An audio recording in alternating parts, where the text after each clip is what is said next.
तो hello guys, तो कैसे हैं आप सब लोग। उम्मीद करता हूँ आप सब लोग बहुत बढ़िया हो, बहुत मस्त हो और अपनी ज़िंदगी में बहुत ज़्यादा मस्तियाँ कर रहे हो। तो यार स्वागत है आप सबका मेरे एक और वीडियो पे। और आज के वीडियो में हम लोग देखने वाले हैं एस्केप सीक्वेंस को। जो हमने पिछले वीडियो पे हमने एस्केप सीक्वेंस को खाली देखा था, और आज के वीडियो में हम उनके एक एक पैरामीटर्स को, एक एक जो टाइप्स ऑफ एस्केप सीक्वेंस होते हैं उन सबको हम लोग प्रैक्टिकली हमारे VS कोड पे देखेंगे। और आज हम लोग सबसे पहला एस्केप सीक्वेंस को देखेंगे कि उसको किस तरह से यूज़ करते हैं। और उस पहले एस्केप सीक्वेंस का नाम है न्यू लाइन कैरेक्टर, कि हम लोग किस तरह से हमारे कोड पे नया लाइन ला सकते हैं। तो इसको हम लोग कोड करके आज देखने वाले हैं। तो यार ज़्यादा टाइम ना लेकर के मैं कहूँगा कि आप फटाफट से आ जाओ मेरे VS कोड पे, और चलिए आज का वीडियो स्टार्ट करते हैं। तो यार आप लोग फाइनली मेरे VS कोड की स्क्रीन पे आ चुके हो। तो यार चलो आज का वीडियो स्टार्ट करते हैं। हमने पिछले कुछ वीडियो में हमने हेलो वर्ल्ड प्रिंट करना देखा था, और बाकी सारी चीज़ों को भी हमने देखा था। ठीक है, ये रहा मेरा हेलो वर्ल्ड का जो कोड था।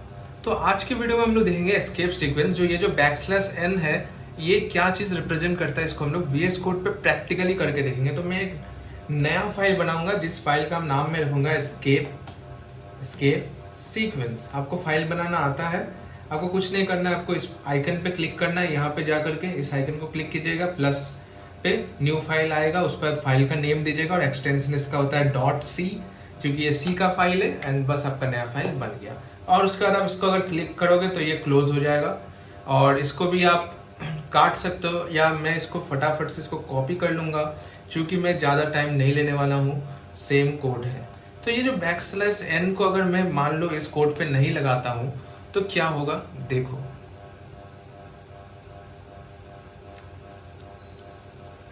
देखो हेलो वर्ल्ड प्रिंट हो गया नॉर्मली, कोई दिक्कत नहीं है। लेकिन अब दिक्कत कब आएगी, जब मान लो मैं इस सेम लाइन को 2 बार प्रिंट करूँ। ठीक है, मान लो मैंने इसको कॉपी किया एंड फिर मैं इसको फिर से पेस्ट करता हूँ, और अब मैं अगर इसको रन करूँ तो अब देखो क्या होता है। ये देख रहे हो, हेलो वर्ल्ड एक साथ मर्ज हो गया। मैं चाहता हूँ कि ऐसा ना हो, ये एक अलग लाइन पे आए, थोड़ा सा अच्छा लगे। तो तब मैं क्या करूँगा, यहाँ पे एक \n दूंगा और एक n दूंगा, एंड ये अब नेक्स्ट लाइन पे आएगा। जो दूसरा वाला हेलो वर्ल्ड है, ये देखो नई लाइन पे आ गया। तो इसका ये इम्प्लीमेंटेशन है। अब आप इसके जगह पे आप कुछ अच्छे से भी लिख सकते हो, जैसे कि मान लो आपका नेम आपने लिख दिया, आपने अपना नाम लिख दिया। नेक्स्ट कॉलम पे मान लो आपने अपना कोर्स का नाम लिख दिया, जो कि है मेरा C। तो आप हमेशा चाहोगे कि ये एक नए लाइन पे प्रिंट हो, एक नया लाइन बने इन सब से। इससे क्या होगा कि आपको थोड़ी सी मदद मिलेगी। जैसे मान लो आप अपना कोई एक आर्बिटरी रोल नंबर ले लेते हो, मान लो आपका 12 है।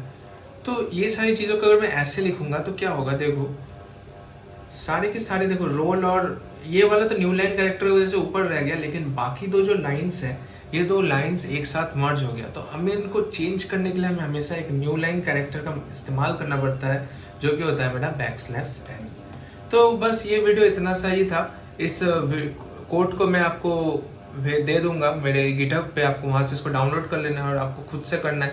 आपको खुद से कुछ नए थोड़े से फॉर्मेट्स चेक करना है, या मान लो आप इन्हीं का इस्तेमाल करके एक ईमेल टाइप कर रहे हो अपने प्रिंटर फंक्शन का मदद से, तो आप किस तरह से कर सकते हो। इन सारी चीज़ों को आपको खुद से देखना है एंड खुद से इम्प्लीमेंट करना है। और साथ ही साथ मैंने आपके लिए नोट्स भी बना के रख दिया है, और नोट्स भी रेडी है एकदम। आपको नोट्स को भी सिर्फ GitHub में जा करके डाउनलोड कर लेना है, and then you will be good to go. तो आज का वीडियो बस यहीं तक रखता हूँ, और मिलते हैं फिर नेक्स्ट वीडियो पे अगले एस्केप सीक्वेंस को देखने के लिए। चलिए, धन्यवाद। 30 years of never, 30 years of maybe, 30 years of later, 30 years of fame, 30 years of हाथी पूरे भाल पर चला रहे विजय का लाल लाल ये गुलाल, तुम ये सोच लो। तंग केसरी हो या मृदंग केसरी हो या कि केसरी